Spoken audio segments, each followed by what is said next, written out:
அணி சேவல் என பாடும் பணியே பணியாய் அருள்வாய் தேடும் கயமாமுகனை செருவில் சாடும் தனி யானை சகோதரனே.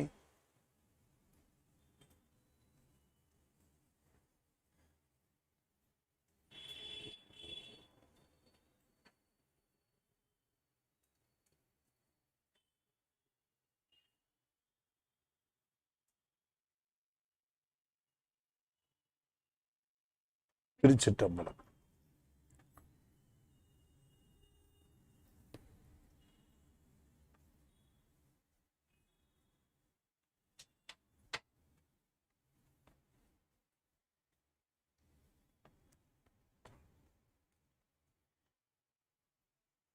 சக்கரவர்த்தி தவராச யோகி எனும் மிக்க திருமூலனருள் மேவுநாள் என்னாளோ. திருச்சிற்றம்பலம். தென்னாடுடைய சிவனே போற்றி, என் நாட்டவர்க்கும் இறைவா போற்றி, ஏகம்பத்துரை எந்தாய் போற்றி, பாகம் பெண்ணுரு ஆனாய் போற்றி, பராய்த்துறை மேவிய பரனே போற்றி, சிராப்பள்ளி மேவிய சிவனே போற்றி, அண்ணாமலைய மன்னா போற்றி, கண்ணார் அமுத கடலே போற்றி, காவாய் கனகத்திரளே போற்றி, கைலை மலையானே போற்றி போற்றி, வெற்றிவேல் முருகனுக்கு அரோகரா. திருச்சிற்றம்பலம்.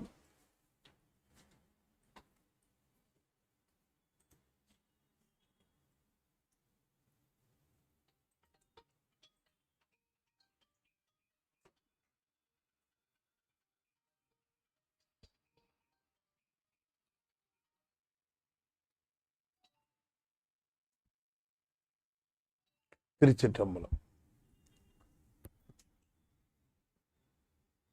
அண்ட சராசரங்களுக்கெல்லாம் அதிபதியாக வழங்கக்கூடிய முருகப்பெருமானுடைய ஒப்பற்ற பெருங்கருணையினாலே அருள்மிகு கமலவனர் சத்சங்கம் சென்னை ஐசிஎஃப் மிகச் சிறப்பாக நிகழ்த்தி கொண்டு வருகின்ற திருமந்திர ஞான வேள்வியிலே 9ஆம் தந்திரத்திலே சிவானந்த கூத்து என்பது பற்றி நாம் தொடர்ந்து சிந்திப்பதற்கு திருவருள் கூட்டியிருக்கிறது.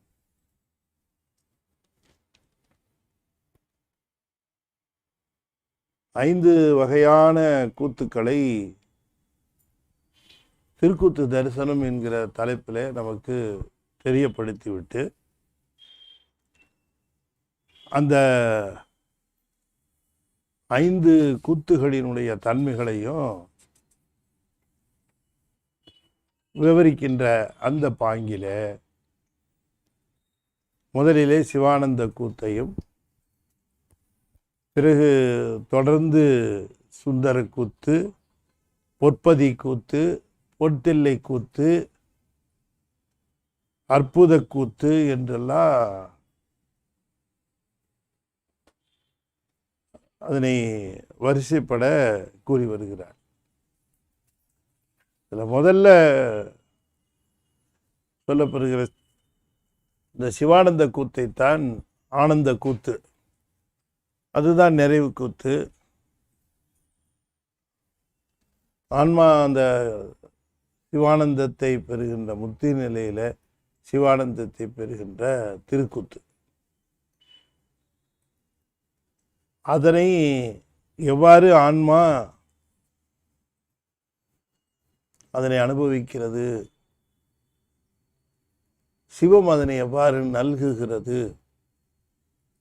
என்பதை முதல் பாடலிலே நமக்கு ஓரளவு தெளிவுபடுத்தினார். அது ஆனந்தத்தை எங்கிருந்தும் பெற வேண்டிய அவசியமில்லை. எந்த பொருளையும் தந்து ஆனந்தத்தை அது வழங்க வேண்டியதில்லை. தானே இன்ப கணமாக, இன்ப பொருளாக இருப்பதினாலே இன்பத்தை வழங்குவதிலே அதற்கு எந்த விதமான தடையோ அல்லது வேறு விதமான முயற்சிகள் தேவைப்படுகின்றனவோ என்பவையெல்லாம் இல்லை என்று குறிப்பிட்டார். இந்த சிவானந்த கூத்தை ஆன்மா அனுபவிக்கிறது என்று சொல்லுகிற பொழுது சிவானந்தத்தை ஆன்மா தன்னுடைய அறிவிலே அது அனுபவிக்கிறது. அறிவிலே அனுபவிப்பது என்பதை நம்ம இன்னும் கொஞ்சம் அதை தெளிவாக புரிந்து கொள்ள வேண்டும். எவ்வாறு அந்த அனுபவமானது ஆன்மாவிற்கு நிகழ்கிறது. இப்ப நாம ஒரு பொருளை அனுபவிக்கிறோம் என்று சொன்னால் அந்த பொருளோடு கலந்து அந்த பொருளை நம்முடைய அந்த பொருளுக்கும் நமக்கும் அந்த வேற்றுமை இல்லாத நிலையில் அந்த பொருளோடு ஒன்றுபட்டு நாம் அனுபவிக்கிறோம். ஆனால் இந்த பசு என்று சொல்லக்கூடிய பொருளும் பதி என்று சொல்லக்கூடிய பொருளும் இரு பொருள்களாக இருக்கின்ற இவை எவ்வாறு கலந்து அதை அனுபவிக்கின்றது? இந்த கலப்பு என்பது எப்படி நம்ம சொல்லுகிறோம்? இந்த அத்துவிதம் என்று சொல்லுகிறோம். கலந்து இருக்கிறது, கலப்பினால் ஒன்றாகவும் தன்மையினால் வேறாகவும் என்றெல்லாம் நாம் அதை சொல்லுகிறோம். ஆனால் அது கலப்புங்கிறது எப்படிப்பட்ட கலப்பு? அது என்ன மாதிரியான கலப்பு?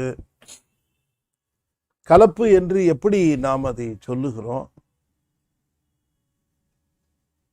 இதுக்கு பல்வேறு கலப்புகளை சொல்லியே அவ்வாறு இல்லை என்று முன்னமே கூட பார்த்தோம்.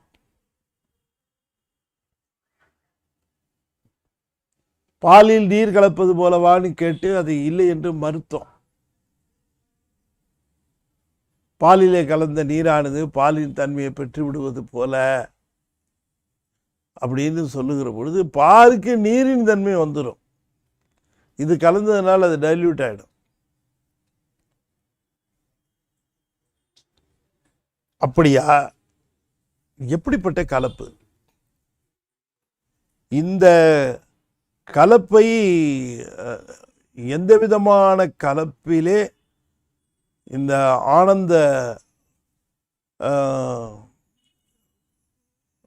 ஆனந்தமானது செல்லுகிறது? ஆனந்தமானது எவ்வாறு சிவத்திடமிருந்து ஆன்மாவிற்கு எவ்வாறு செல்லுகிறது? இப்போ நம்ம ஒருத்தரிடமிருந்து ஒருவர் பெறுவது, ஒன்றிடமிருந்து ஒன்று பெறுவது அப்படின்னு ஒரு நிகழ்ச்சி இருக்குமானால் அதை நாம் பல்வேறு விதமாக புரிந்து கொள்ளுகிறோம். இப்போ ஒருத்தர் கொடுக்கிறார், ஒருத்தர் வாங்கிக்கிறார். கொடுக்கிறவர் வேறையா இருக்கிறார், வாங்கிக்கிறவர் வேறையா இருக்கிறார். கொடுக்கிறவருக்கு இழப்பு, வாங்குறவருக்கு லாபம். இதெல்லாம் நினச்சி பார்க்கணும். இந்த டிரான்சாக்ஷனில் இப்படி பரிவர்த்தனை நடக்கிற பொழுது என்ன நிகழ்கிறது? உலகார்த்தமாக என்ன நிகழ்கிறது அப்படின்னு பார்த்தா, ஒருத்தர் தன்னிடம் இருப்பதை இன்னொருவருக்கு கொடுக்கிற பொழுது இப்படி எல்லாம் நிகழ்கிறது.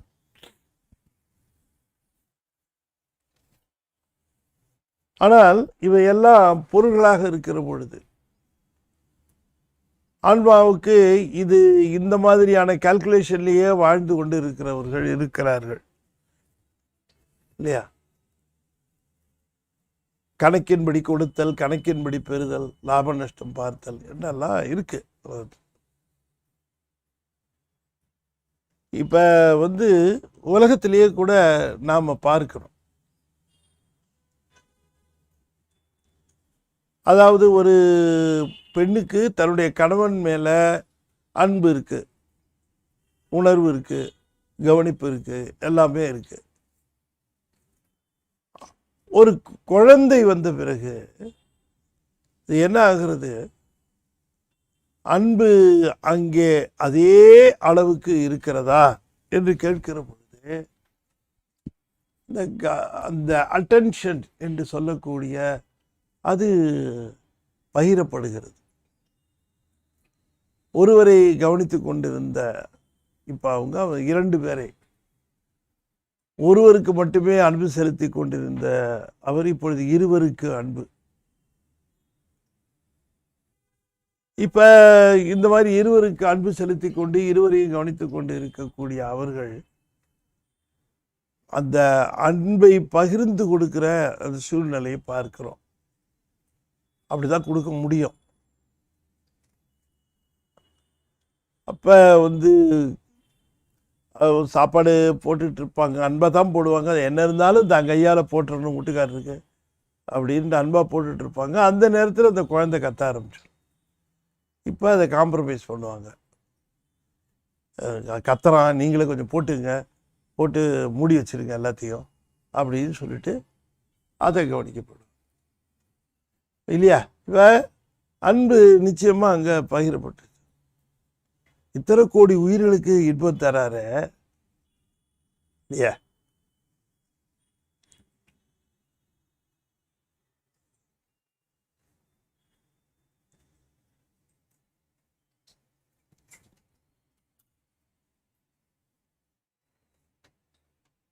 எல்லா உயிர்களுக்கும் இன்பம் தருகிறார், தரத்துக்கு ஆயத்தமாக இருக்கிறார். அந்த அத்துவிதத்தை எவ்வாறு புரிந்து கொள்வது?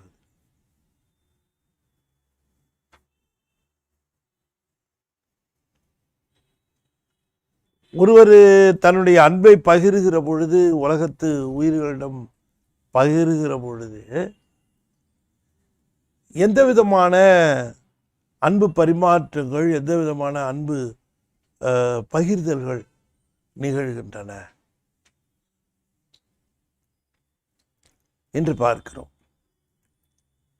ஆனா பெருவெள்ள பேரானந்த முழுமுதல் பொருளாக இருக்கக்கூடியது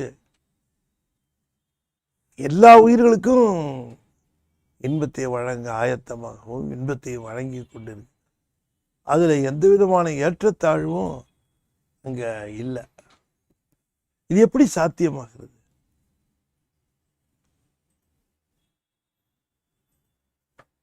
அந்த அந்த பரம்பொருளுக்கே உரிய அந்த ஒரு நிலையை எண்ணி பார்க்கலாம் இல்லையா? சாதாரணமாக ஒரு உலக நடையிலே நாம் எவ்வளவுதான் அன்புடையவர்களாக நாம் இருந்தாலும், எவ்வளோ அன்பு அன்பு அந்த அன்பினுடைய நிலை, அதனுடைய கவனிப்பு, ஷேரிங் அது குறைந்து கொண்டே வரும். அது என்னவோ சொல்லலாம், நிறையா வேர்ட்ஸ் எவ்வளோ வேணால் சொல்லலாம். தாய் மேலே நம்ம வச்சிருக்கிற அன்பு எடுத்துக்கங்களேன், ஒரு காலகட்டத்தில் அது ஒரு பெரிய உச்சிக்கு போகும். அதுக்கப்புறம் அது தாயை தனக்குன்னு அந்த அந்த இது வந்ததுக்கப்புறம் தாய் மேலே வச்சிருக்கிற அந்த தனிப்பட்ட அன்பு அதே லெவலில் இருக்குமா? இருக்க வாய்ப்பு இருக்கா? இருக்கு. சில பேர் சில அன்பு வைத்திருப்பார்கள். அந்த அளவுக்கு இருக்குமா அப்படின்னு கேட்டால் இல்லை. இது உலகத்தில் நாம் பார்க்கிற ஒரு நிலை. ஒன்று நம்ம நல்லா தெரிந்து கொள்ள வேண்டும்.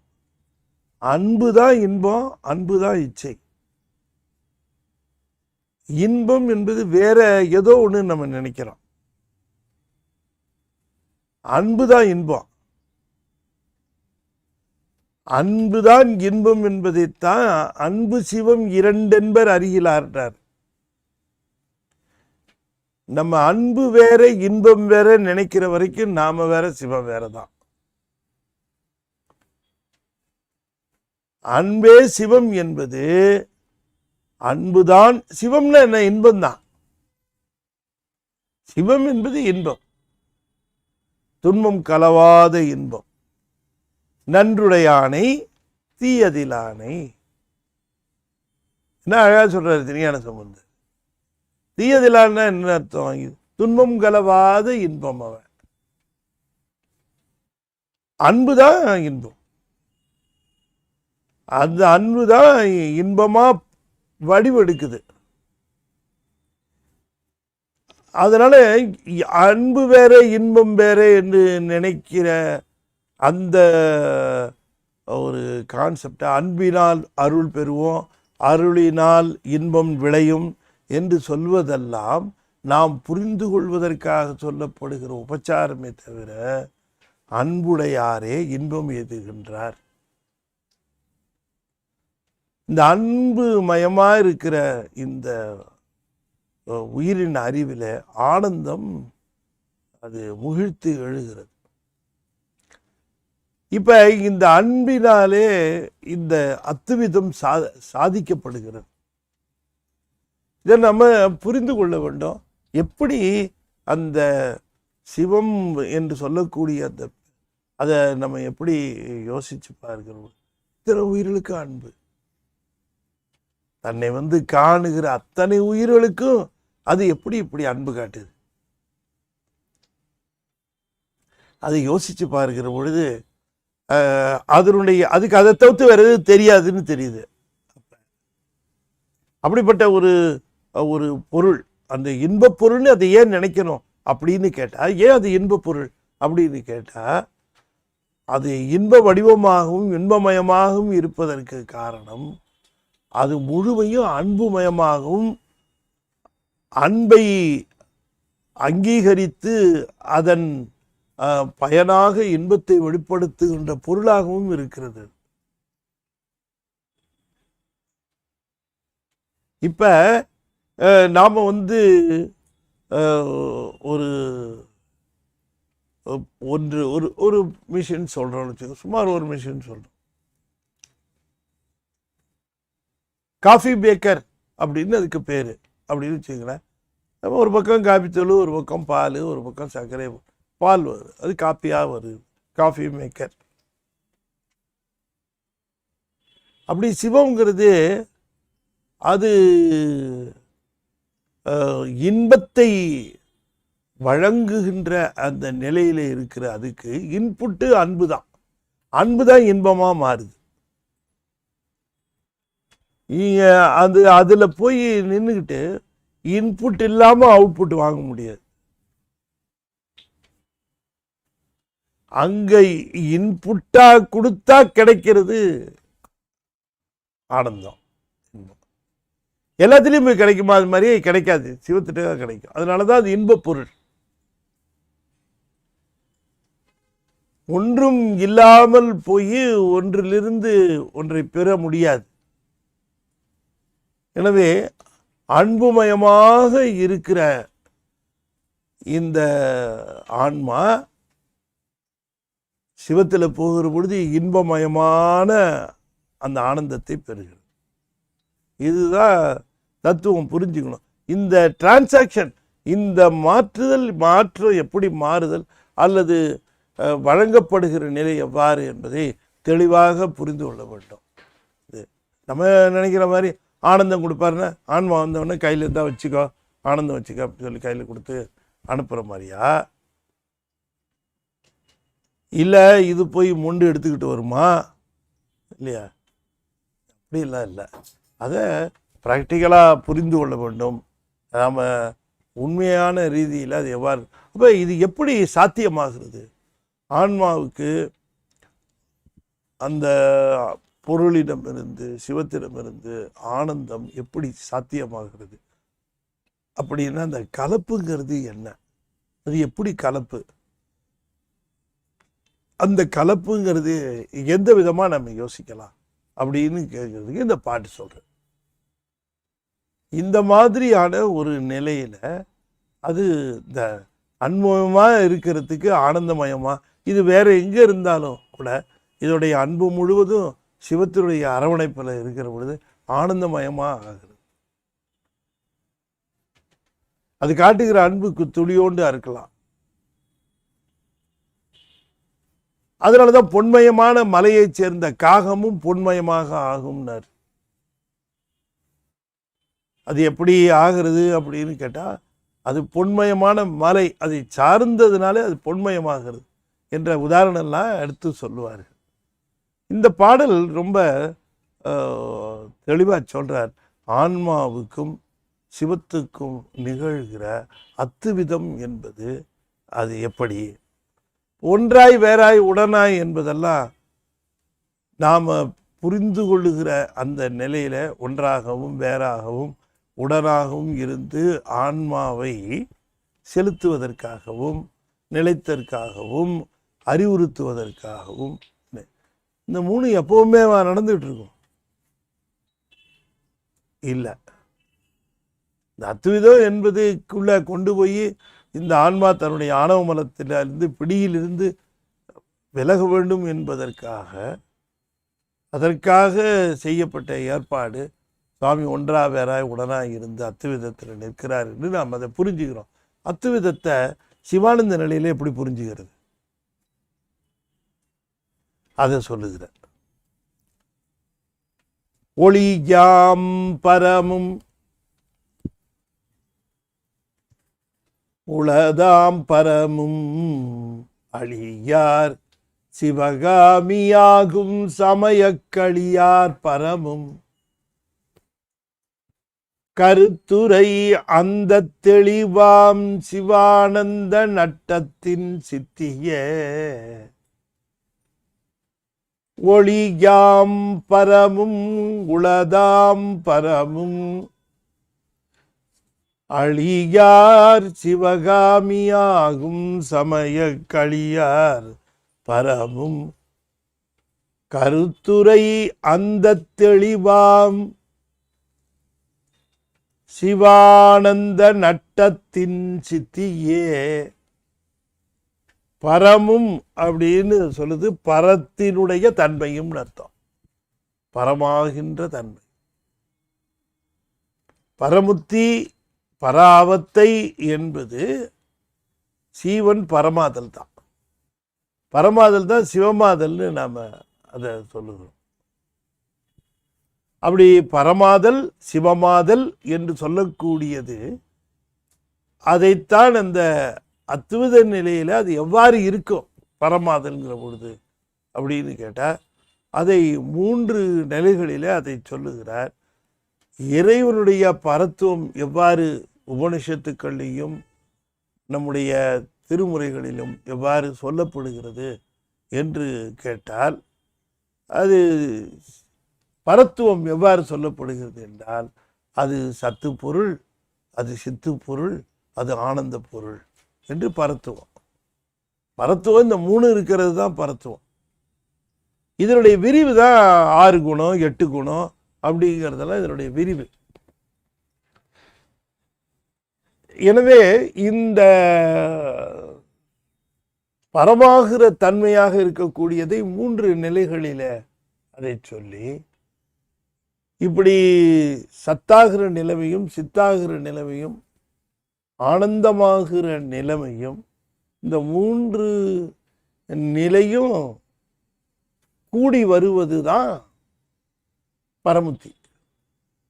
எனவே பரமுத்தியில அத்துவிதம் என்பது ஆன்மா இந்த 3ஐயும் பெறுதல்.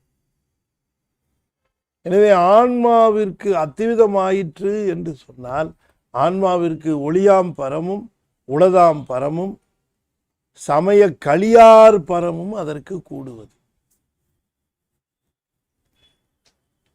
எனவே இந்த 3 பரமாதல் தன்மைகளும் அதற்கு கூடுவதுதான் அத்துவிதம். உண்மையான அத்துவிதம் அங்க அப்பத்தான் அப்படித்தான் நிகழ்கிறது. 2ஆத்தானே இருக்கணும். 2 பொருள் 2 பொருளாக இல்லை. அது 2 பொருள்கள் 2 பொருள்களாக இல்லை. ஏன் அப்படின்னு கேட்டா இந்த பரமாதல் தன்மைகள் எல்லாம் அதற்கு கூடி அதிலே பொருந்தி நிற்கிறது. வெறும் ஆனந்தத்தை மட்டுமே போய் அது பெற்றுவிட முடியாது. அதற்கு மீதி 2ம் ஃபிட்டின் ஆகும். ஆனந்த பொருளாக இருக்கக்கூடிய சிவத்திடம் சென்று ஆனந்தத்தை பெற வேண்டும் என்று சொன்னால் ஆனந்தத்தை பெறுகின்ற சிவத்தை போலவே அது சத்தும் சித்துமாக இருக்க வேண்டும். சத்தும் சித்தும் செட்டாயினா ஆனந்தத்தில் போய் ஃபிட் ஆகி ஆனந்தத்தை அனுபவிக்கும். எப்படி அத்வைதத்தை சொல்றாரு. இதை தான் புரிஞ்சுக்கணும். அங்க நம்ம இப்ப நம்மகிட்ட அத்வைதமா இருக்கிறத நமக்கு எப்படி எடுத்து சொன்னாலும் நமக்கு புரியாது. எப்படி எடுத்து சொன்னாலும், எவ்வாறு எடுத்து சொன்னாலும் அதை புரிந்து கொள்ள முடியாது. இப்ப இருக்கிற அத்வைத நிலையை சொல்லுவதற்கு, புரிந்து கொள்வதற்காக ஒன்றாய் வேறாய் உடனாய் என்று நாம சொல்லுகிறோம். ஒன்றாய் வேறாய் உடனாய் அப்படின்னு சொல்றதை விட ஒரே வார்த்தையில சொல்லிடலாம். ஒரு வார்த்தையில சொல்லிட்டு போகலாம். இது நம்ம புரிஞ்சுக்கணுங்கிறதுக்காகவே ஒன்றாய் வேறாய் உடனாய் என்றெல்லாம் எடுத்து சொன்னதுக்கு முக்கியமான காரணம் என்னன்னு கேட்டா, இப்படி ஒன்றாகவும் வேறாகவும் உடனாகவும் இருக்குது தனித்தனியா மதங்கள் இருந்தது. இப்படி தனித்தனியா மதங்கள் இருந்ததுனால மறுப்பதற்காக மூன்றையும் சொல்லி அபேதம், பேதம், வேதாபேதம் என்ற 3 நிலைகளிலும் இருப்பதாக ஒன்றாய் வேறாய் உடனாய் இருக்கிறாங்கிறத ஒரே வார்த்தையில அதை சொல்ல வேண்டும் என்றால் எந்த சுதந்திரமும் இல்லாமல், அவ்வளவுதான். ஆன்மாவுக்கு எந்த சுதந்திரமும் கிடையாது. ஆன்மாவுக்கு எந்த சுதந்திரமும் பெத்த நிலையில தான் கிடையாதா? முத்தி நிலையிலையும் கிடையாது. முத்தி நிலையிலையும் கிடையாது. சுதந்திரத்தை பத்தி எப்பவுமே பேச முடியாது ஆன்மா. அப்ப அந்த ஒரு நிலையை எவ்வாறு புரிந்து கொள்ள வேண்டும் அப்படின்னு கேட்டா, ஆன்மா எந்த சுதந்திரமும் இல்லாத பொழுது, நல்ல கவனமாக இருக்கணும், எந்த சுதந்திரமும் இல்லாத பொழுது தான் சுதந்திரமுடையதாக கருதும். தான் சுதந்திரமுடையதாக கருதும், தனக்கு சுதந்திரம் இருப்பதாக கருதும், தான் சுதந்திரமுடையதாக நினைக்கும், சுதந்திரத்தை அது பயின்று கொண்டிருப்பதாகவும் நினைக்கும். ஆனா அதுக்கு எந்த சுதந்திரமும் இல்லை. முத்தி நிலையில அதுக்கு முழு சுதந்திரம் வந்திருக்கும். ஆனா எந்த சுதந்திரமும் வேணான்னு உள்ள போய் சிவத்தோட ஒன்று நிற்கும். சுதந்திரமே வேண்டான்ட்டு. இல்லாத பொழுது இருப்பதாக நினைத்து என்ன, அது தன்னுடைய தன்முனைப்பினாலே நின்றது. முழுமையும் தன்முனைப்பு நீங்கி போய் இப்ப சுதந்திரம் ஆன்மாவிற்கு இருப்பது போல தோன்றினாலும் ஆன்மா தனக்கு எப்படியாவது சுதந்திரம் வந்துருமோன்னு பயந்து எப்பொழுதுமே வேண்டும் நின் திருவடிக்கு ஒரு தலைமறைவே அப்படின்னு கேட்டார். ஆகையினால ஆன்மா அதை என்ன தன்னையே அது உணராது. அப்ப ஆன்மா ஆனந்தத்தை அனுபவிக்கின்ற அந்த நிலையிலே அது ஒளியாம் பரமும் உளதாம் பரமும் அழியார் சிவகாமி ஆகும் சமய களியார் பரமும் என்று சொல்லக்கூடிய அந்த 3 அளவீடுகளிலே அது போய் சிவத்தோடு பொருந்துவதுதான் சிவானந்த நிலை. எனவே சிவானந்த நிலை என்பது வெறும் ஆனந்தத்தை மட்டுமல்ல. ஆனந்தத்தை அனுபவிப்பதற்கு இந்த 2ம் செட் ஆகும்.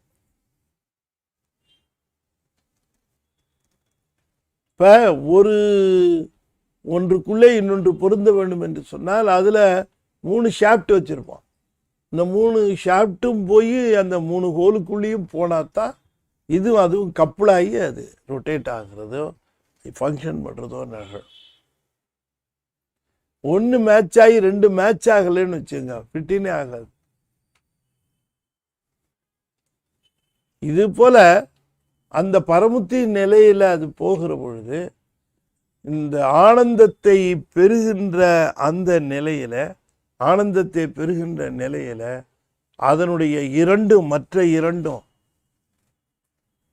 பரமனுக்கு பரம்பொருளுக்கு சொல்லப்படுகிற இலக்கணமாக இருக்கக்கூடிய உளதாம் பரமும் சத்து என்றும் உள்ளது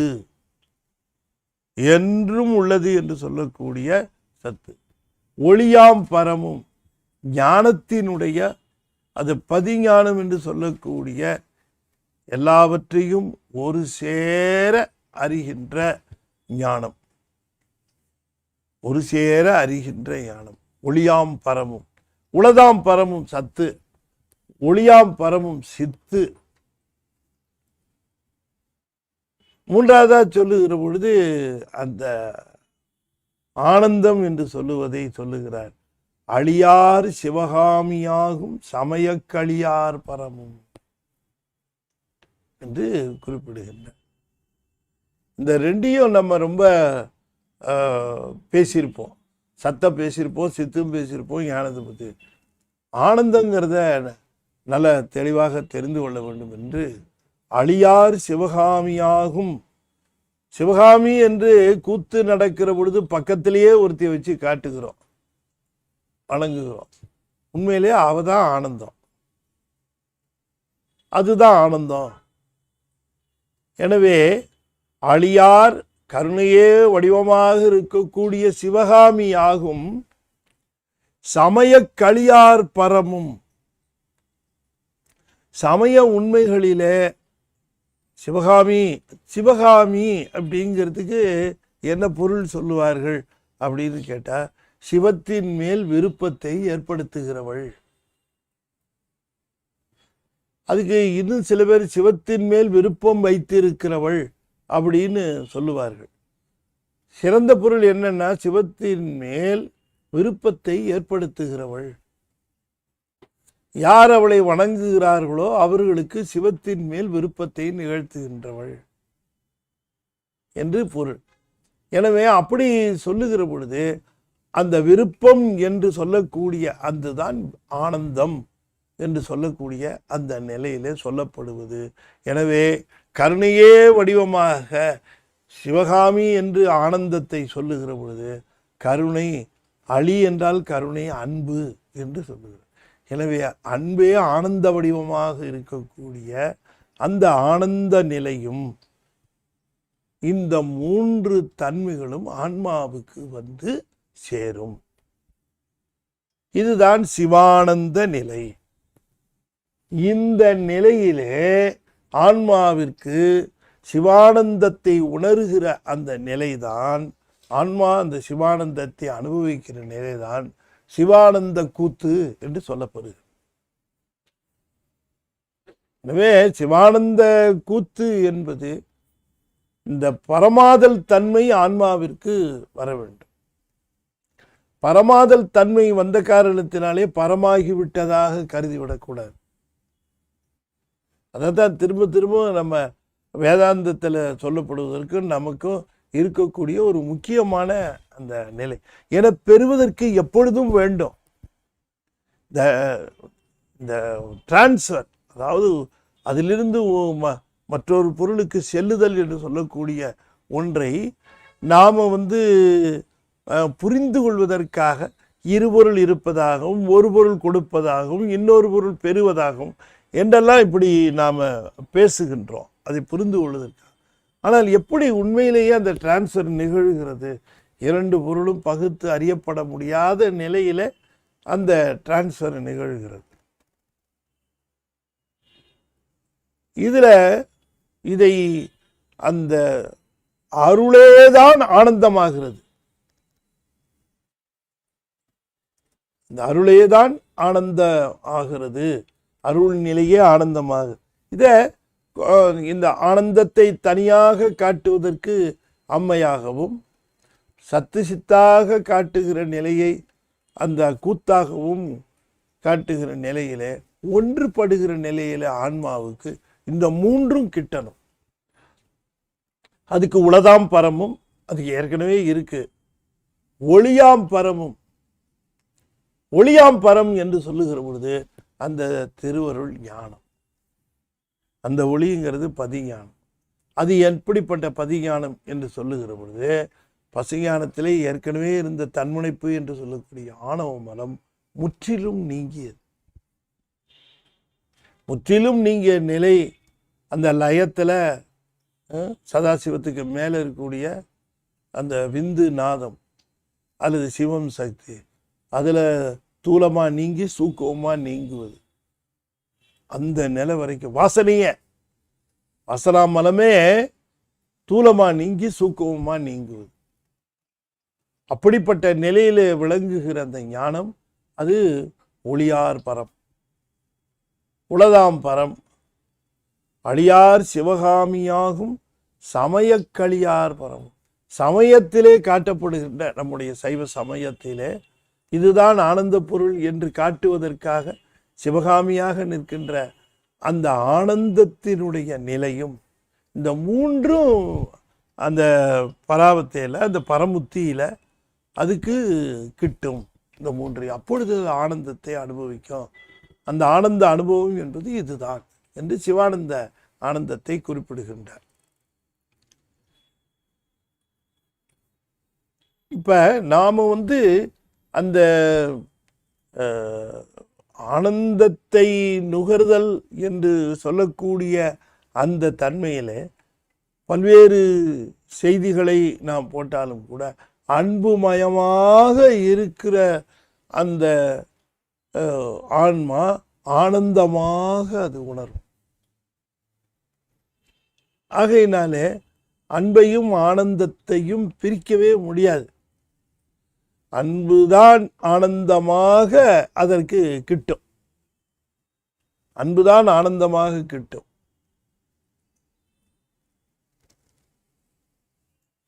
இது தெளிவாக ஒரு அடுத்த வரியில அதை குறிப்பிடுகின்றார். கருத்துரை அந்த தெளிவாம் சிவானந்த நட்டத்தின் சித்தியே என்று குறிப்பிடுகின்றார். ஒளியாம் பரமும் உளதாம் பரமும் அழியார் சிவகாமியாகும் சமய களியார் பரமும் கருத்துரை அந்த தெளிவாம் சிவானந்த நட்டத்தின் சித்தியே. சிவானந்த நட்டம் என்பது சிவானந்த கூத்து. சிவானந்த கூத்தினுடைய சித்தி கருத்துரை அந்த தெளிவாம் சிவானந்த நட்டத்தின் சித்தியே என்று குறிப்பிடுகின்றார். அதுல திருவருட்பயில என்புரு நிலையினே ஒரு 10 பாட்டு சொல்லியிருக்காரு. உமாபதி சிவம் ஒரு 10 பாட்டு சொல்லியிருக்காரு. சாமிகிட்ட இருந்து அதை விரிவுபடுத்தி சொல்லியிருக்கார். அவரு சொல்லுகிற பொழுது, உமாபதி சிவன் சொல்லுகிற பொழுது ஒரு குரல்ல என்ன சொல்லுகிறார்? இன்புருவார் துன்பார் இருளின் எழுஞ்சுடரின் பின் புகுவார் முன் புகுவார் பின் அப்படின்னார். 1.5 வரிதான். 1.5 வரிய அது ரொம்ப எளிமையா இருக்கும். எளிமையெல்லாம் கிடையாது. திருவருட்பயன்னு ரொம்ப பொருள் புதிந்த ஒரு நூல் அது. அதுல சொல்றார், இன்புருவார் துன்பார் இருளின் எழும் சுடரின் பின் புகுவார் முன் புகுவார் பின். இதுல ஒரு அழகான ஒரு உதாரணத்தை சொல்லுகிறார். அதைத்தான் இங்க பின்னால சாமியை விவரிச்சிருக்கிறேன். இப்போ ஒரு பொருளை பார்க்கிறோம், ஒரு பொருள் பார்க்கிற பொழுது அந்த பொருளை எவ்வாறு காண்கிறோங்கிறது அந்த உள் நிகழ்வுகளை நம்ம பிரித்து அறிகிறது. என்ன நடக்குதுன்னு சொல்லுகிற பொழுது கண்ணொளி முதல்ல விளக்கொளியோட கலக்கணும். விளக்கொளியோட கலந்து விளக்கொளியிலிருந்து பிரிப்பற்ற நிலையில ஒன்றுபடணும். அப்படி ஒன்றுபட்டு அந்த விளக்கொளியோட போகணும். விளக்கொளியோட போகிற பொழுது விளக்கொளி பொருளை காட்டும். அப்படி பொருளை காட்டிய பொழுது அந்த பொருளை கண்டு இது ஆனந்தப்படும். நல்லா தெளிவா தெரிந்து கொள்ள வேண்டும். இப்ப கண்ணொளி அந்த விளக்கின் ஒளியில கலத்தலும் அதிலே ஒன்றுபடுதலும் பிறகு அந்த ஒளியின் பின்னாலேயே சென்று அந்த பொருளை அடைதலும். கண்ணொளியாகிய ஆன்ம அறிவு விளக்கொளியாக இருக்கக்கூடிய திருவருளோடு ஒன்றுபட்டு கலந்து கண்டு அதிலே ஒன்றுபட்டு நின்று அந்த திருவருளோடையே சென்று சிவத்தை காண வேண்டும். அப்படி காணுகின்ற அந்த நிலையிலே, அவ்வாறு காணுகின்ற அந்த நிலையிலே தான் காட்சியும் அதனால் ஏற்படுகின்ற ஆனந்தமும் நிகழ்கிறது. இப்ப நல்ல தெளிவாக கேட்க வேண்டும். ஆனந்தம் அந்த காட்சியினாலே விளைகிற ஆனந்தம்னு வச்சுக்குவோம், அப்புறம் பார்ப்போம். அது பிரபஞ்ச காட்சி செயலாத்தானே சொல்ல. இப்போ ஆனந்த காட்சியாகவே காணுகிற பொழுது ஆன்ம அறிவு எங்க இருந்தது, அல்லது கண்ணொளி எங்க இருந்தது, விளக்கொளி எங்க இருந்தது? காட்சியில். பிரிப்பற்ற நிலையில கண்ணொளியோடு அந்த காட்டுகின்ற ஒளியாக இருக்கக்கூடிய விளக்கின் ஒளியும் கலந்துதான் காட்சி நிகழ்ந்திருக்கு. எனவே திருவருளோடு ஒன்றுபட்டு செல்லுகிற அந்த நிலையிலே திருவருளாகவே இருந்து சிவத்தை காண்பது. திருவருளாகவே இருந்து சிவத்தை காணுகிற பொழுது திருவருள் ஆனந்தமாகிறது. யாருக்கு? கண்ணொளிக்கு. இந்த கண்ணொளி என்ன? அன்புமயம். அப்ப ஒரு பொருளை காணுகிறவர்களுக்கு இதுல வேடிக்கையா சொல்லியிருக்கார். இன்புருவார் இருளில் எழும் சுடரின். இருளதான் இருந்தது கண்ணொளி, இருளே இருந்தது. அதுல ஒரு சுடர் எழுந்தது. சுடர் எழுந்த உடனேயே இருட்டில் இருக்குங்க, இருட்டில் விளக்கு கிடைச்சிருச்சு, ஒரு தீப்பந்தம் கிடைச்சிருச்சு. ஒரு பொருளை பார்க்கணும், எங்க இருக்குன்னு தெரியல, இருட்டா இருக்கு. அந்த நேரத்தில் ஒரு தீப்பந்தம் கிடைச்சிருச்சு. இப்போ தீப்பந்தம் கிடைச்சால் அந்த தீப்பந்தத்தை கொண்டு பொருளை காண வேண்டும் என்று போகிறவர் தீப்பந்தத்தை எங்கே பிடித்திருப்பார்? முன்னாகவா பின்னாகவா? அப்ப எழும் சுடரின் பின் புகுவார். எழும் சுடர் என்ற இருளிலே இருந்த பொழுது, அந்த அறிவு ஆணவ மலத்திலே சிக்கி இருந்த பொழுது, அந்த சிக்கலை தீர்த்து எழுகின்ற திருவருளாக எழுந்த பொழுது எழும் சுடரின் பின் புகுவார். அதுக்கு பின்னால போகணும். அதை விட்டுட்டு திருவருளை பின்னால வச்சுக்கிட்டு நீ முன்னால போனா சென்று அடைய முடியாது. அதனால சொன்னார், இருளின் எழும் சுடரின் பின் புகுவார் இன்புறுவார். அப்படி இருக்கக்கூடிய சுடரின் முன் புகுவார் துன்பார் இருள். அவர்களுக்கு துன்பம் தான், அவர் துன்பார் அப்படின்னார். அப்ப நமக்கு என்ன தெளிவாக தெரிகிறது என்று கேட்டால், ஆன்மாவினுடைய அன்பு இருள், அந்த இருளிலே அது சிக்கி தவித்த பொழுது அருள் என்கிற அந்த நிலை ஆன்மாவினுடைய அன்பாகிய கண்ணொளி. கண்ணொளி இல்லைன்னா பார்ப்புக்கே கிடையாது. அன்பு என்பது இங்கே ஆன்ம அறிவு இல்லை, ஆன்ம அறிவை போல அறிவு முழுவதும் அன்புமயமாக ஆகி இருக்கிறது. எனவே அந்த அன்பு, இந்த அன்பு தான் இன்பமாகிறதுங்கிறத அவர் இன்னொரு பாட்டு கூட சொல்லுவார். நான் சொன்னது அந்த பாட்டை திருவருட்பாயில் 80வது பாட்டில் ஒன்று சொல்லுவார். இன்பில் இனிது என்றல் இன்றுண்டேல் இன்றுண்டாம் அன்பின் நிலையே அது. பாட்டு என்ன சொல்லி பார்த்தீங்களா?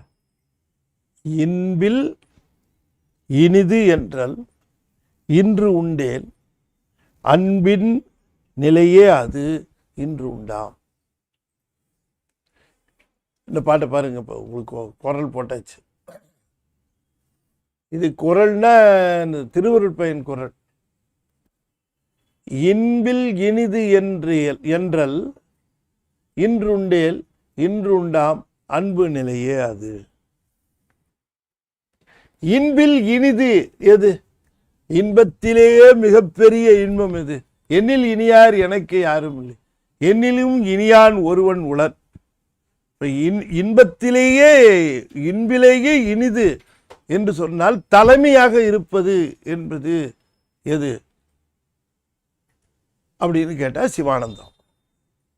இன்பில் இனிது என்றல் சிவானந்தம். அதை தவிர்த்து அதுக்கு மேல ஒன்றும் கிடையாது. அதுதான் இன்பில் இனிதென்றல். அது என்று உண்டாம் அப்படின்னா உமாபதி சொல்றாரு, இன்று உண்டாம். அது என்னைக்கோ இல்லை, இன்று உண்டாம். என்னங்க ஐயா சொல்ற, நிஜமாவா? ஆமா, இன்பில் இனிது என்றல் இன்று உண்டாம். என்ன அது முடியுமா? முடியும்பா. ஏன் முடியாது? இது என்னென்னவோ பண்ணணும், எவ்வளோ கஷ்டப்படணும். இன்பில் இனிதென்றல் என்னைக்கு வரும் தானே கேட்ட? இன்று உண்டாம். கொஞ்சம் விளக்கமா சொல்லுங்க. இன்று உண்டாம். ஒரு விஷயம் மட்டும் நடந்த, என்னன்னு, இதை விட பெரிய அன்பு இல்லை என்று சொல்லக்கூடிய உனக்கு அன்பு இன்று உண்டால், இன்று உண்டாம் இன்பின் இனிதென்றல். இந்த அன்பை காட்டிலும் இனி அன்பு இல்லை என்று சொல்லக்கூடிய அளவிற்கு உனக்கு இன்பு வருமானால், அன்பு வருமானால், அந்த அன்பு நிலைதான் இன்பில் இனிதென்றல். அது இன்று உண்டாம். இப்ப என்னைக்கு உன் அன்பு நிலை இதை காட்டிலும் பெரிய அன்பு இல்லை என்று சொல்லக்கூடிய அளவுக்கு அந்த அன்பு வருமானால், அன்னைக்குத்தான் சிவானந்தம். அப்ப எது சிவானந்தமா விளையுது? அன்புதான். நம்ம அன்பு சிவத்தோட சேருகிற பொழுது இன்பமாகுது. உங்க அன்பு சிவத்தோடு சேருகிற பொழுது அதுதான் ஆனந்தமாகுது. எவ்வளவு தெளிவா சொல்லியிருக்காருமா விஷயம். அதைத்தான் நம்ம சாமியும் சொல்லுகிறார்கள். அந்த தெளிவாம் சிவானந்தன் நட்டத்தின் சித்தியே. ஆகையினாலே அந்த தெளிவு, கருத்துரை அந்த தெளிவு, இந்த சிவானந்தத்தை காட்டிலும் வேறு சிவானந்தம் இல்லை. அதுதான் எனக்கு ஒளியாம் பரமும் உளதாம் பரமும் இன்பத்திலேயே பெரிய இன்பத்தில் இனிதென்றல் சொன்னதைத்தான் அழியார் சிவகாமியாகும் சமயக்களியார் பரவும். இந்த மூன்று நிலைகளும் தருவது அந்த சிவானந்தம் ஒன்றே என்று அந்த தெளிவோடு அதனையே நோக்கி இருப்பவர்களுக்கே சிவானந்தம் சித்தியே, சிவானந்தம் சித்திக்கும், திருக்கூத்து சித்திக்கும் என்று சொல்லுகிறார். இப்போ வேற ஒன்று இதுக்கு அப்ப கண்ணபுர அன்பை பத்தி நீங்க யோசனை பண்ண, அதுக்கு மேல அன்பு இல்லை, கண்ணை தோண்ட ஆரம்பிச்சிட்டார். அப்ப சிவாச்சாரியாரு நினைக்கிறாரு, ஏன் திண்ணனாருக்கு இவ்வளவு சுவாமி அன்பு காட்டுகிறார் அப்படின்னு பார்க்கிற பொழுது இதுக்கு மேல அன்பு இல்லைங்கிற அளவுக்கு. அப்ப திண்ணனார் இருந்த நிலை சிவானந்த நிலை. அதுதான் நம்ம பார்க்கணும். அந்த கருத்துரை அந்த தெளிவாம்னாரு. கருத்துர அந்த தெளிவு என்ன தெளிவு? இதற்கு மேல இந்த மூன்று நிலைகளும் நமக்கு பொருந்தி வருகிற பொழுது விளைவதுதான் இன்பில் இனிதென்றல் என்று சொல்லக்கூடிய அந்த சிவானந்தம். அந்த சிவானந்தத்தை அனுபவிப்பதற்கு ஆன்மாவிற்கு ஒளியாம் பரமும் உளதாம் பரமும் அந்த இன்பத்தினுடைய பரமும், இந்த மூன்றும் சத்து சித்து ஆனந்தம் என்று உபனிஷத்துக்கள்ல சொல்லப்படுகிற இந்த மூன்று பரமாதல் தன்மையும் ஆன்மாவுக்கு சேரும். அதுதான் சிவானந்தம். சிவானந்த கூத்து என்பது, அந்த திருக்கூத்து என்பது, இந்த மூன்றும் அந்த முத்தி காலத்துல அது அது ஒன்றுபடுது. அந்த ஆனந்த நிலையில ஒன்றுபடுது. இப்ப உயிர் சிவத்தினுடைய அரவணைப்பில ஆனந்தத்தை பெற்றுக்கொண்டே இருக்கும். அந்த அன்பு மயத்திலே அது ஆனந்தத்தை, அதான் அயரா அன்பில் அரண்கடல் செல்லுமே. அதுதான் முடிச்சாரு. கடைசியில 11ஆவது சூத்திரத்துல கொண்டு போய் அந்த முடித்த பொழுது அந்த அயரா அன்புல, மறவாமையாகிய அன்புல, அந்த அன்பு மயமாகி போன அவனுடைய வடிவலாம் நம்பக்கல் அன்பு என்னும், அவனுடைய அறிவலாம் நமையறியும் அறிவு என்னும், அவனுடைய செயலலாம் நமக்கு இனியவாம் என்னும் அப்படின்னு பரமனார் சிவகோசரியார்ட்ட சொன்னதா நம்ம சாமி எழுதுறாங்க தெய்வ செயல்களை. அவனுடைய வடிவலாம் நம்பக்கல் அன்பு என்னும். நம்பக்கல் அன்பு, நம்பக்கல் அன்பு அப்படின்னா நமக்கு ஆகி வருகின்ற அன்பு, நமக்கு ஆகி வருகின்ற அன்பு, நம்பக்கல் அன்பு. சிவத்து மேல நம்ம அன்பு நிறைய எல்லாரும் செலுத்துகிறார்கள். அது ஆகி வருகிற அன்பா, பக்கல் அன்பா, நம்பக்கல் அன்பா? எவ்வளவோ செய்கிறோம், எவ்வளவோ திருக்கோயில் செய்கிறோம், சாமிக்கு செய்கிறோம், எல்லாம் செய்கிறோம், உண்மைதான் செய்கிறோம், ரைட்டு. ஆனால் அது அவர் பக்கம் போய் சேர்ந்துதா அந்த அன்பு? இல்லைனார் காட்டின அன்பு முழுக்க இவர்கிட்ட வந்துதான், நம்பக்கல் அன்புன்னாரு. அது காட்டினதெல்லாம் என்கிட்ட வந்தது. நம்ம காட்டுற அன்புல கொஞ்சம்தான் போகுது, மீதி அவரை ரீச் ஆகிறது இல்லை. அந்த வலிமை இல்லை அந்த அன்புக்கு. ஏன் ஏன் இல்லை அப்படின்னா, நான் தான் செலுத்துகிறேன், நான் தான் கொடுக்குறேன், நான் தான் காட்டுறேன். என்ன மாதிரி அன்பு காட்ட யார் இருக்கிறா? ஏன் அன்பு வசத்தியா, அந்த அன்பு வசத்தியா என்றெல்லாம் இருக்கக்கூடிய அந்த அன்பு எப்படி போகும்? காட்டுறேன், ஆனால் அந்த அன்பு எப்படி போகும்? பொக்கம் மிக்கவர் பூவும் நீரும் கண்டு நக்கு நிற்பர் அவர் தம்மை நானியே அப்படின்னார். ஆகையினால அது சொல்லுகிற பொழுது அவருடைய அன்பலாம் நம்பக்கல் அன்புன்னார் பாருங்க. அந்த நம்பக்கல் தெய்வச்சேக்கடார் வார்த்தைகளை எங்கே கொண்டு போய் எப்படி அனலைஸ் பண்ணுறது? நம்பக்கல் அன்பு அப்படின்னாரு. எல்லாம் காட்டுறாயும் 100% என்கிட்ட வருது. உலக மாந்தர்கள் தன்னுடைய அன்பை காட்டுகிறார்கள், 5%, 3%, 2% தான் வருது. மீதி 97% டிரான்சிட் லாஸ். ஜென்ரேட் பண்ணுற இடத்துல எலக்ட்ரிக்கல் பவர் டிரான்ஸ்மிஷன் பண்ணுகிற பொழுது அந்த எண்டில் போய் சேருகிற பொழுது லாஸ் இருக்கும். இதுக்கு டிரான்ஸ்மிஷன் லாஸ்ன்னு பேர். என்ன, திரும்ப அங்கே பூஸ்ட் பண்ணணும். ஒரு சிக்னலை இங்கேருந்து இன்னொரு இடத்துக்கு கேபிள் வழியாக அனுப்பிச்சோம்னா அங்கே போய் சேரும்போது அனுப்புன ஸ்ட்ரென்த்லேயே போய் சேராது, டிரான்சிட் லாஸ்ன்னு வாங்க. திரும்ப அங்கே பூஸ்ட் பண்ணணும், ஒரு பூஸ்டர் போட்டு பூஸ்ட் பண்ணி திரும்ப இன்னொரு இடத்துக்கு பாயிண்ட்டாக அனுப்புவான். அது மாதிரி நம்ம அன்பு போகும்போது இங்கேருந்து டிரான்சிட் லாஸே ஆகிடுது. சாமிகிட்ட போய் கைலாயத்தில் சேர்றதுக்குள்ள கைலாயத்தில் தானே இருக்காரு நடிச்சிட்டு இருக்கிறோம் இல்லையா? இது ரொம்ப தெளிவாக இதில் சொன்னார். தெளிவாம் சிவானந்தம். தெளிவும்னா தியானம், தியானித்தல். அந்த சிவானந்த நட்டம், சிவானந்த திருக்கூத்திலே பெற வேண்டிய ஆனந்தத்தையே தியானித்து சிந்தித்து, அந்த தெளிவையே சிந்தித்து அதனாலே சித்திப்பது தான் ஒளியாம் பரமும் உளதாம் பரமும் அழியார் சிவகாமி ஆகும் சமயக்களியார் பரமும் நிகழ்ந்து ஆனந்தத்தை அனுபவிக்கும் அப்படின்னு சொல்லுகிறார். எனவே சிவானந்தம் அனுபவிப்பதற்கு ஆன்மாவினுடைய ஒரே தகுதி தன்னுடைய அன்பிலேயே, அந்த அன்பு இதற்கு மேல் அன்பு இல்லை என்று சொல்லக்கூடிய அளவுக்கு அந்த அன்பை அது பரிசுத்தப்படுத்துவதும், அந்த அன்பை பெரிதுபடுத்துவதும், அல்லது அந்த அன்பை விரிவுபடுத்துவது என்று எப்படி வேணால் சொல்லிக்கலாம். அந்த அன்பை விரிவுபடுத்தி அந்த ஆனந்தத்தையே தியானித்து இருக்கிறவர்களுக்கு இந்த மூன்றும் நிகழ்கிறது. ஒளி என்று சொன்னால் ஞானம், உளது என்று சொன்னால் சத்து, சத்து சித்து ஆனந்தம் என்று சொல்லக்கூடிய இந்த மூன்று நிலைகளையும் ஆன்மாவிற்கு பொருத்தி, ஆன்மா அந்த மூன்று நிலைகளிலும் பொருந்தினால்தான் ஆனந்தமானது அதற்கு சிவத்திடமிருந்து நிகழ்கிறது என்பதை சாமி சொல்லுகிறார் என்று சொல்லி இந்த அளவில் இன்றைய தினம் இந்த பாடலுக்கான விளக்கத்தோடு நாம் நிறைவு செய்து, ரொம்ப நுட்பமான செய்திகள், நுட்பமான செய்திகளாக இருந்தாலும் அந்த நுட்பத்தை கடைசியில் போய் பார்த்தா எங்கன்னா ஒரு தெரிந்த விஷயத்தில் தான் நிற்க வந்து கடைசியில் அன்பில் நிற்கிது. இந்த அன்பை எப்படிப்பட்ட அது மூலதனம், அது எப்படிப்பட்ட கேபிட்டல் இந்த அன்புங்கிறது, அது அந்த அன்பினுடைய தரத்தை பொறுத்து இந்த ஆனந்தத்தினுடைய தன்மை, அது அடைவதற்குரிய தகுதியின் தன்மை.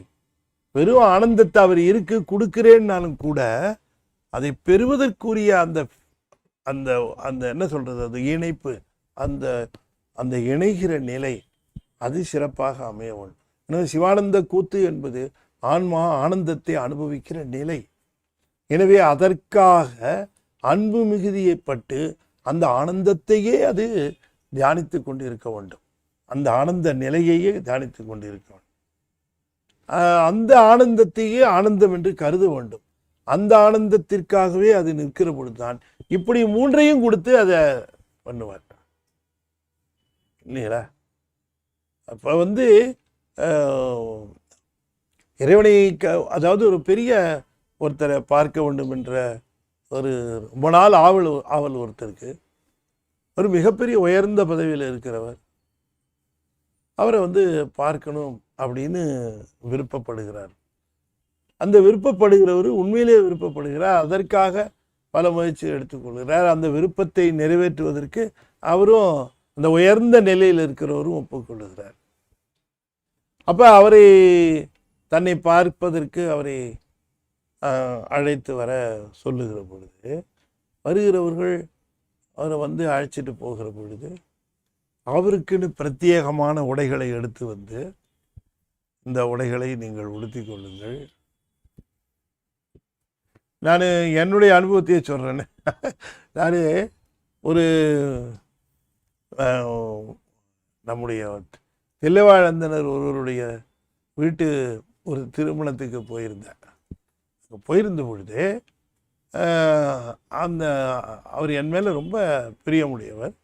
அவர் அங்கே போனவொடனே நான் அங்கே போனவனையே ஆசீர்வாதம் பண்ணுறதுக்கு அவங்க வாழ்த்து சொல்லி அதை சொல்கிறதுக்கு என்னை அழைத்தார். அழைக்கிறதுக்கு முன்னாடி அவரும் அவருடைய அந்த மனைவியாரும் என்னை அழைத்து போய் எனக்கு உரிய ஆடைகளை எல்லாம் தர சொல்லி அந்த ஆடைகளை உடுத்தி கொண்டு, பிறகு அந்த ஆடைகளை உடுத்திய பிறகு அந்த ஆடைகளோடு ஆசீர்வாதம் பண்ணுறதுக்கு என்னை அழைத்து போனார்கள்.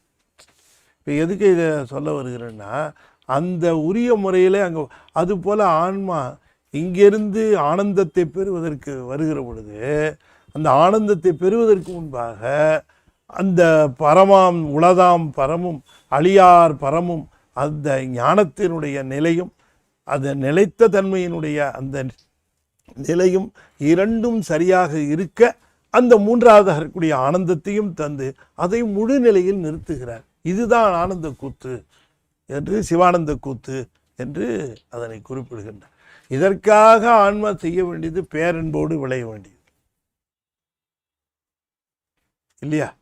அப்படி ஒரு பேரன்போடு ஆன்மா இருக்கிற பொழுது அந்த அன்பே ஆனந்தமாக ஆகிறது என்கிற செய்தியை சொன்னார் என்று சொல்லி இந்த அளவிலே அதனை நிறைவு செய்யும் முகமாக 5 எழுத்து 5 முறை ஓதுவே நண்பர்கள் தொடர்ந்து ஓத வேண்டும் என்று திருவடி பணிந்து வேண்டிக் கொள்கிறேன். ஓ நம சிவாய, ஓ நம சிவாய, ஓ நம சிவாய, ஓ நம சிவாய, ஓ நம சிவாய. திருச்சிற்றம்பலம். வருகிற 20ஆம் தேதி ஒரு முக்கியமான நிகழ்ச்சி.